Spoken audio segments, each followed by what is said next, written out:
Funding for this program is provided in part by the Minnesota Arts and Cultural Heritage Fund and the citizens of Minnesota.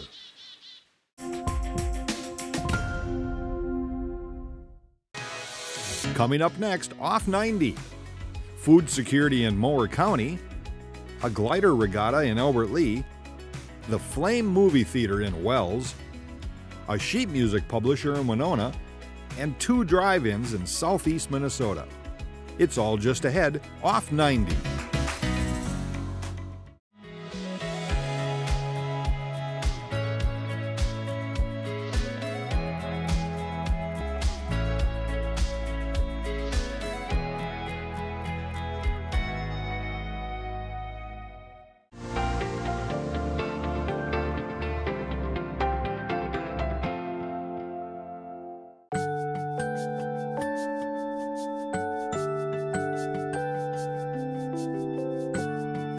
Hi, my name is Hema Alvarado and I work for Hormel Foods as a workforce wellness facilitator, co-leading the Hometown Food Security Project, and today I'm here with my colleague Tanya Rodriguez, who's the Hormel Foods cultural anthropologist, doing a kickoff event around an art partnership that we're having with the Austin Public Schools. All of these students that come through the doors today will showcase their art to really talk about youth food insecurity. Depending on the classroom that they're in, students will make a piece that symbolizes food insecurity.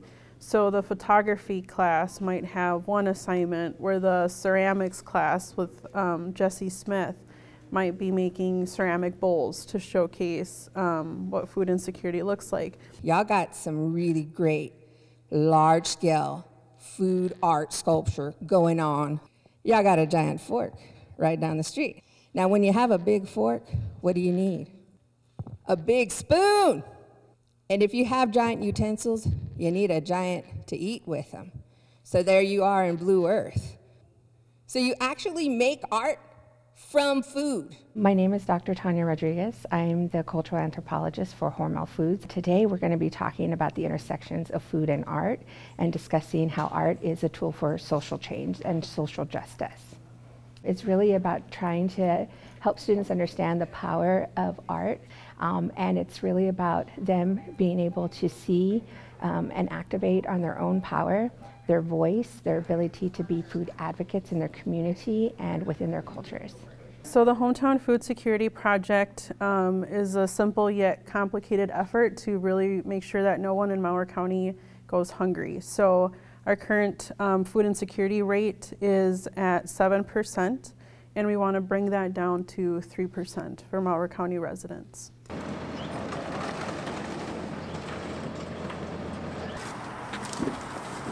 This morning we were unloading a produce truck from Channel 1 Food Bank, and they come each week and make a delivery of fresh items. The need is very big. I think during the pandemic you might buy $100 worth of groceries. Now it's $125 for the same amount of groceries, and even though they say that prices are not continuing to go up, it still takes a bite out of a lot of people's paychecks that they have, their income. So this is the non-perishable side of the food shelf. So when a person checks in for food shelf and they're going to shop, because we let people come in and shop for their own items, that way we know they'll use it to the best ability. We joined the Hometown Food Security Project early on. We are one of the first members in the coalition. So we kind of came in to sort of represent the low income in our community and in our county. One of the big things we did was really kind of right before the start of the pandemic, we were working towards becoming what's called a super food shelf. And it's a food shelf that does a lot of fresh vegetables and fruit, also has a lot of protein, meat and also vegetable protein, and then in addition to that, dairy. We gave out almost 300,000 pounds of food last year. We've gone even just from last summer of serving about 600 households a month to now, the last 2 months we've served over 800 households a month.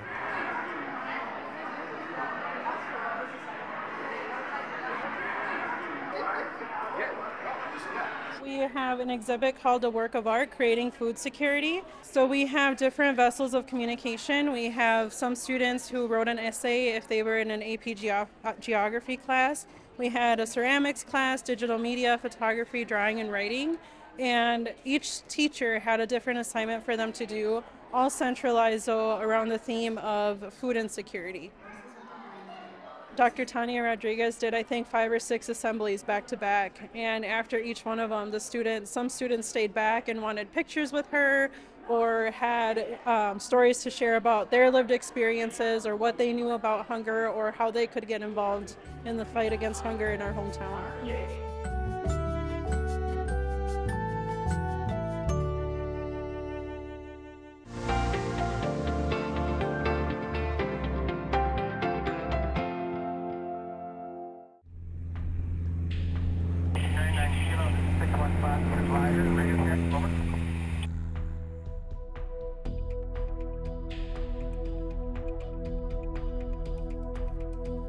It's what we call a glider regatta, and the difference between this and a contest on it, this is just for fun.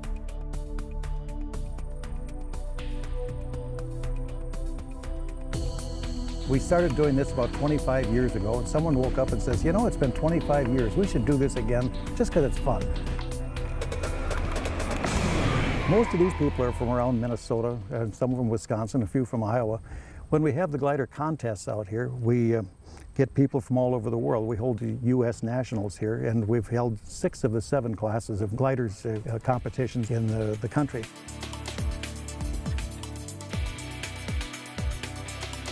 Gliders are fun to fly on it because, one, you don't have to manage the engine, and the second thing is because it's a challenge to fly it and fly it accurately and correctly. You stay in the sky or you don't, depending on your skill, your ability to find thermals, rising columns of air, and to navigate them, to exploit them, to gain altitude, and then go on to the next one. So it's a bit of a chess game.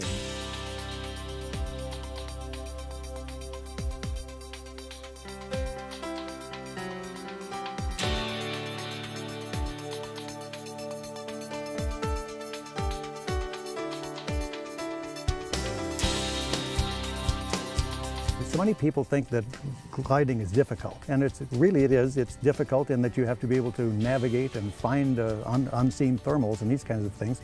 But on the other hand, gliders are very simple to fly. You look at most of these gliders, they'll stall at 28 to 30 miles an hour. They're very, very slow-flying aircraft on it when you need to. They'll cruise at over 100, but they're built to be landed out in fields if required. Gliding is a very inexpensive sport, relatively inexpensive aerial sport. When you look at it, we'll have some of these glider trailers over here. You don't have to pay hangar rent. The aircraft lives in the trailer. It takes about 15 to 20 minutes to assemble. And beyond that, all it takes is either a winch launch or an arrow tow to get aloft on it. If you've got a good day like today on it, you can stay aloft for hours. So it's very inexpensive flying if that's what you're looking for. And it takes a while to get the grin off your face. And you're guaranteed to go home with no adrenaline whatsoever because it'll ring you out really good. And you'll also notice that people over here help each other. And that's one of the nice things I like about gliding. It's a very social sport. You can't go gliding by yourself. You need someone to be the tow pilot. You need someone to help you rig. You may need someone to help you walk the wing. So people get to interact with each other. And that's why gliding is one of the air sports that is actually increasing the number of pilots as compared to other forms of aerial transportation.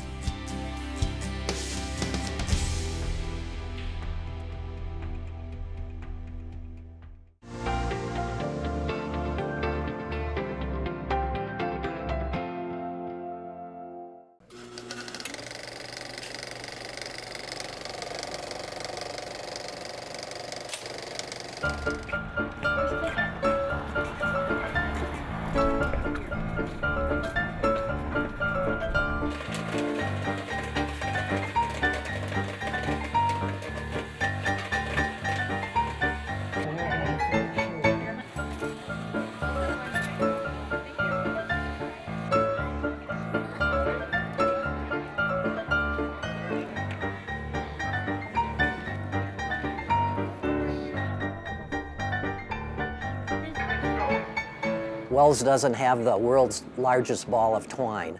We have a $3 theater ticket with first-run movies.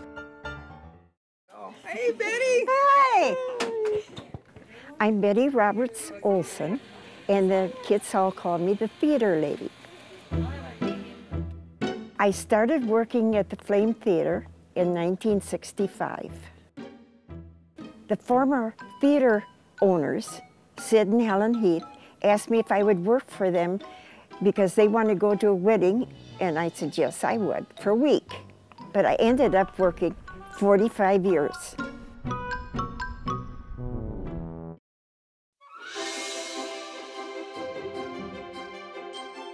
It opened somewhere in the 1900s, the early 1900s. It went through a number of different stages, from being named the Princess Theater, then the State Theater.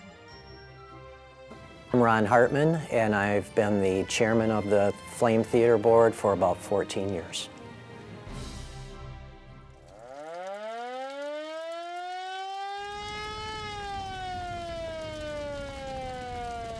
There was a fire that took the theater out. I remember the fire. The movie that was playing was Cat on a Hot Tin Roof. I thought, what are the kids going to do now? You know, because a town this size at that time, there wasn't much else to do but go to the theater. Then they rebuilt. And they had a contest to name the new theater. The Flame Theater is the winning name that they chose. So that's what it's called. We have a swimming pool, library, parks, but the theater is something special, especially in a small town, because it brings people together, and they don't have to leave town to go see a movie. The city has always owned this building, but they had a number of managers along the way, people that privately tried to make it go. Somewhere around 1960, the city took complete control of the theater. We have done a lot of things in this theater. New sound system. Our crowds were getting bigger. We had to add another popcorn machine. We went to the digital projection system. The Flame Theater has always been known as a family-type theater. The R movies have never done very well here. The one exception was Passion of the Christ, which was an R movie. And that particular movie was one of the first movies we had that the lines went around the block. We sold that out every night. So that was the exception. Otherwise, the animated movies, the Pixars, the Disneys, they do extremely well. We don't have a lot of room in that lobby, but it's a good problem to have, because when they're packed in there waiting in line, we know it's a good movie and there's a lot of people coming. The Flame Theater has never been expected to make a profit. What the city would like to do is just have us try to break even. I think our city council is thrilled when they see Main Street full at night with cars. And they also know that more than half of these people come from other towns within a 30-mile radius. They know that when they get here, maybe before the movie they eat at one of the restaurants, or after the movie they stop at a restaurant, or they stop to gas up. I think there's still something special that everybody realizes of having a gigantic screen and the experience of others around them. This is such an asset to our town. One of the city leaders called it the Jewel of Wells.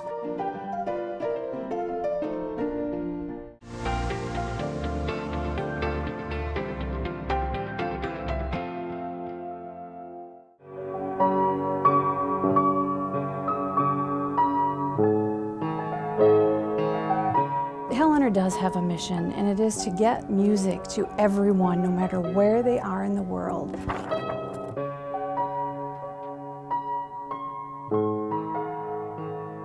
It brings you up, it brings you down, it makes you happy, it can lift your spirits. Music is very calming, very invigorating, and you don't have to be able to read music to do it. You know, music is part of everybody's life. My name is Jean Pappenfuss, and I am the credit manager for Hal Leonard Corporation. There is something very special about working at a company that does print music. It's like you have your very own music catalog right at your fingertips, or your music, and it's all in your home. This is your home. And you can just go and then take a look, and you can look at it and feel it and touch it. It's just, it's awesome. It's just breathtaking. My name is Mindy Shafleski, and I'm the Vice President of Finance and Winona Operations at Hal Leonard Corporation. Hal Leonard produces music in print. And by that, we mean it could be any genre, from pop, rock, jazz, movies, television, theater, Broadway. It could be for any level, and it could be for any instrument.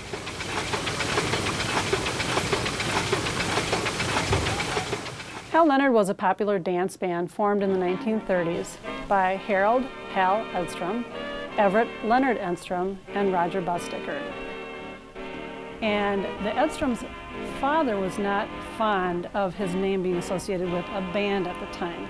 So what they did is they used two of their names, and it became Hal for Harold, and Ev's middle name was Leonard, so the band was named Hal Leonard. They performed in Winona and the surrounding areas until they ultimately broke up, which resulted in the formation of Hal Leonard, the music print company.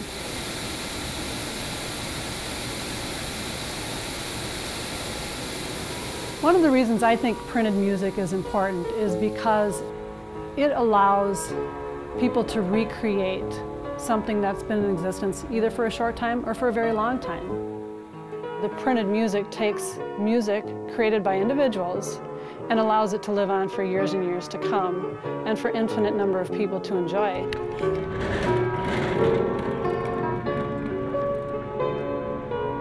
Our roots are here. We were started here. And we were started here by residents that were originally from Winona. And we've stayed here. We've gone from being a very small local company to being an international, highly successful company. And Hal Leonard has not lost the importance of our Winona connection.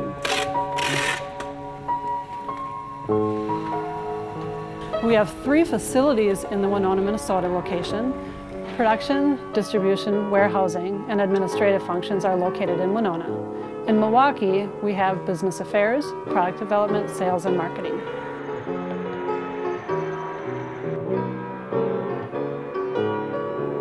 We're sort of the quiet resident on the east end of town.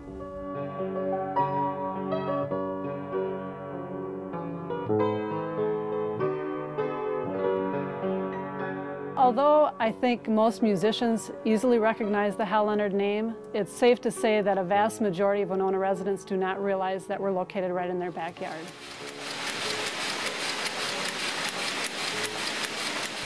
If they're a musician, they do. They're very familiar with us and the name and what we do. Maybe not to the extent of how much we actually provide to the music industry, but definitely the name and the fact that we are music publishers.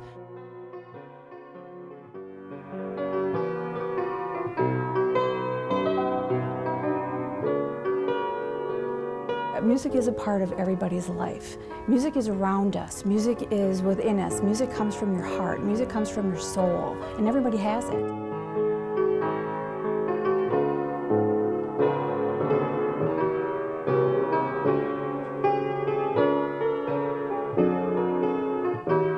I once heard a saying that if you have music in your soul, it can be heard by the whole universe. And I am proud that Winona is part of that.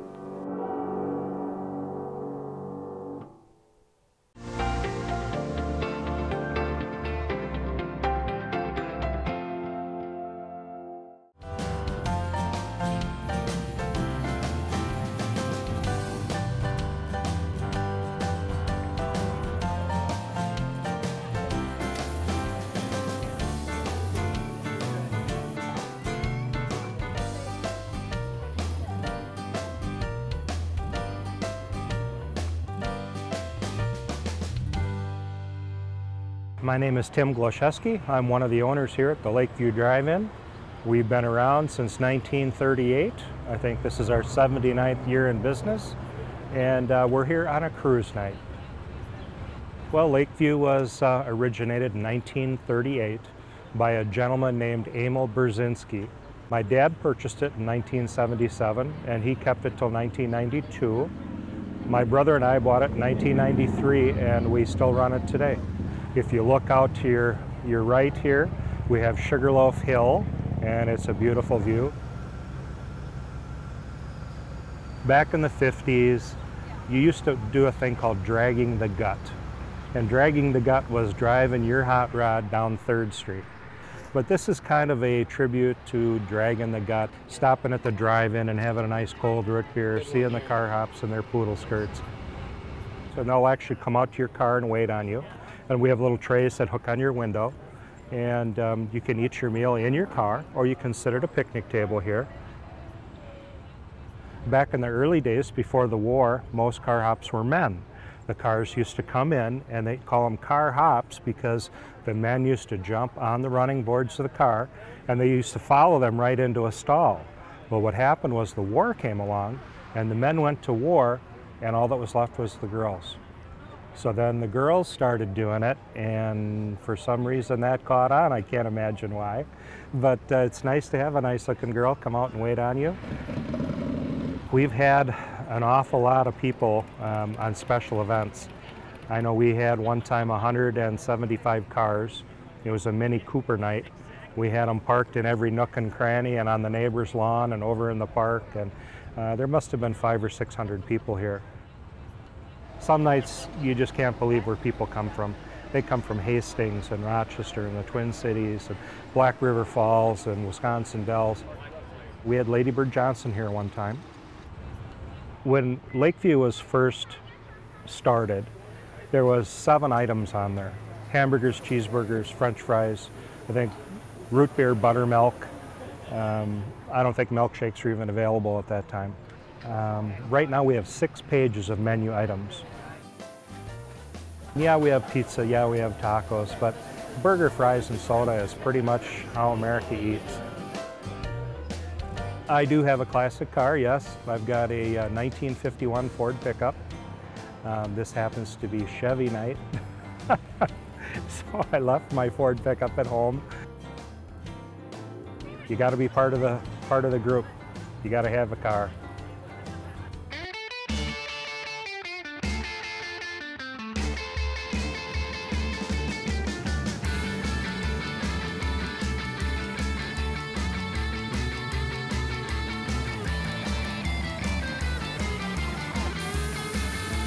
I grew up in the A&W here in Spring Valley. I spent my whole life in here. As my parents owned it, I used to sit in the kitchen and on a high chair, me sitting out front with the trays. So when I say I've been here forever, I was.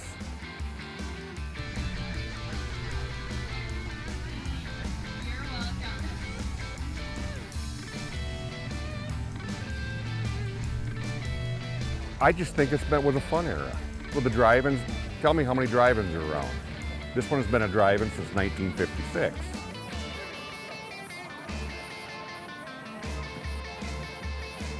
I used to work here as a car hop in 1966 and 1967. I started out as a cook, and then I got to be a car hop, and then I ended up in the front room where you made the ice cream cones and the shakes and the malts and everything. Will you pass me some of those lids down there, please? And you always had to watch out for, make sure that when the carload of kids came in that you got all your mugs back. Friday and Saturday nights was a lot of fun. There used to be a drive-in theater right across the street, so when the theater got out, the kids would all come over here and have root beers and malts and hamburgers. I was born here in Spring Valley. I graduated in 1967, and I have a '67 Mustang. Being right out of high school, you couldn't afford one, and so I waited for many, many years, and one of my friends called me and said, "Eileen, if you don't do it now, you're never going to do it." This kind of business is a lifestyle. You don't just do it halfway. It's just, we've always lived it as a lifestyle. Everything has revolved around the A&W here. My wife and I have been married for 35 years and have never been on a vacation in the summer. I've been here 7 days a week. The highway patrol's out there, so no burning out or something. Well, you're looking at a lot of cars that used to come in here from the 50s, 60s, and 70s. Take a look around. All these styles of cars were in and out of these carports all the time. Roadrunners and GTOs and older Corvettes and the Nomads. That's what people were driving back then, and a lot was full of those style of cars. So it kind of goes with the era. This place was great with the muscle car area. We had a place to be full of muscle cars. And I grew up in that era too, so I always had a muscle car back then too. Everybody wishes they'd have kept one or two of them. Hi, can I help you? Can I have 2 small twist cones, please? Will that be all? Well, I've been in the restaurant business quite a long time, and you know, the idea of a drive-in just really appealed to me. You just don't see enough of these anymore, and to be able to keep one going like this, we found one for sale, and it had such a great history. We really just wanted to build on that. Everybody says, why do I do this? I'm 57 years old. I've been here for 40 years. Between you and I think I'm done making milkshakes. If I wouldn't make another one, probably the rest of my life would be okay with that. But it's the people. That's what keeps me coming back every single day.